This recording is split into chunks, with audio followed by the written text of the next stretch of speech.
Hello, everyone. Once again, it's me, Larry Atwater, and this is week 2. And what I'm going to do today is give an article review presentation on principles as cultural leaders. That is the reading that we had to read for our course for this week. And I would like to start by going in and introducing what the article is. Once again, the title of the article is called Principles as Cultural Leaders.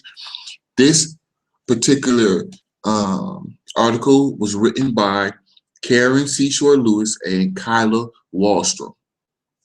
Now, they had a problem. They felt like culture in the school system should be better. And how can you change the culture, or what attributes or events affect culture change in a school? And what they did was they surveyed several principals and educators from 9 states, totaling about 8,000 administrators, teacher leaders, and so forth and so forth, about 164 schools. And with that showing with research, that's what you call qualitative research. And they presented that to us in a qualitative form by demonstrating using surveys, research, interviews, and things of that nature there to collect their data. I think they did a good job of collecting information and data, and also presenting this information and data. The reason why they decided to go forth with that is because Karen Seashore Lewis and her colleague Kyla Wallstrom wanted to demonstrate that school culture is an important issue within the school organization. They believe that school culture is influenced by effective leadership, which basically leads to improved classroom and instructional learning. This is how they did it.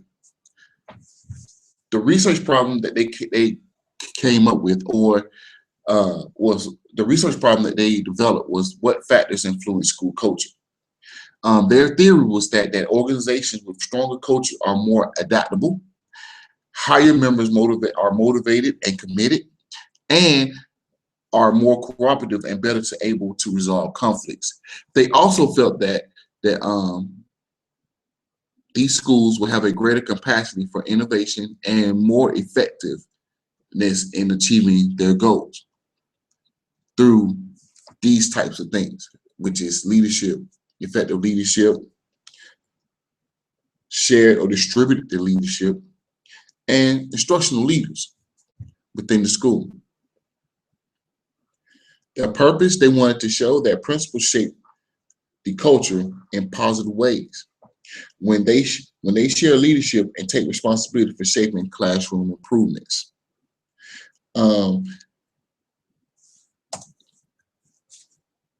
Their literature review for quality research, what they did was, well, let me go back.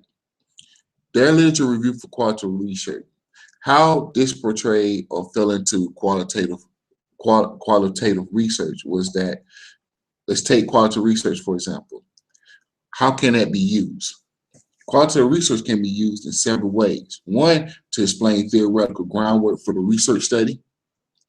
2, to assist in formulation of the research question and selection of the study population, and also stimulate new insight and concepts.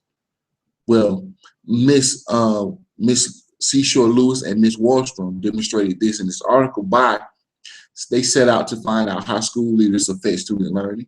They talked with over 1,000 district office staff, school administrators, teacher, parents, and other stakeholders across the country, And they surveyed more than 8,000 principals and teachers in 164 schools over 9 states, like I said before.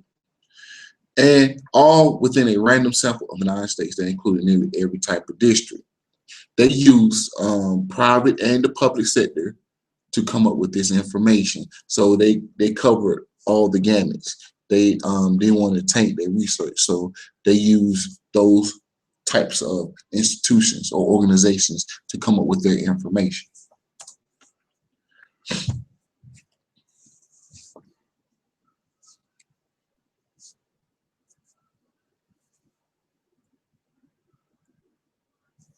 Also, by the use of these surveys and interviews, they did not bring in any concrete data.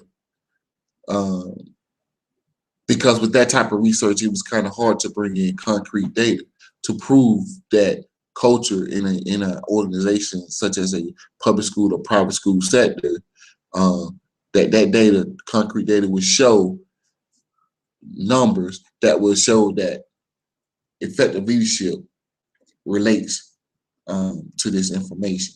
They couldn't do that, so they just provided evidence through these interviews and research to prove that effective leadership is the answer to changing the school culture, starting with the principal.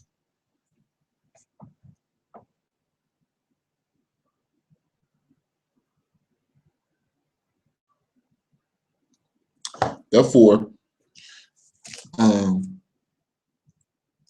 in my opinion, I felt that they did a good job in explaining and providing evidence for their research question that they developed, and bringing forth evidence to prove, well, you're not supposed to prove, but bringing evidence in to show that effective leadership is directly related to culture change in a school. If you have any questions or feel that you wanted more, you can ask questions at this time.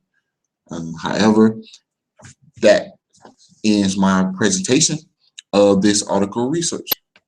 Thank you.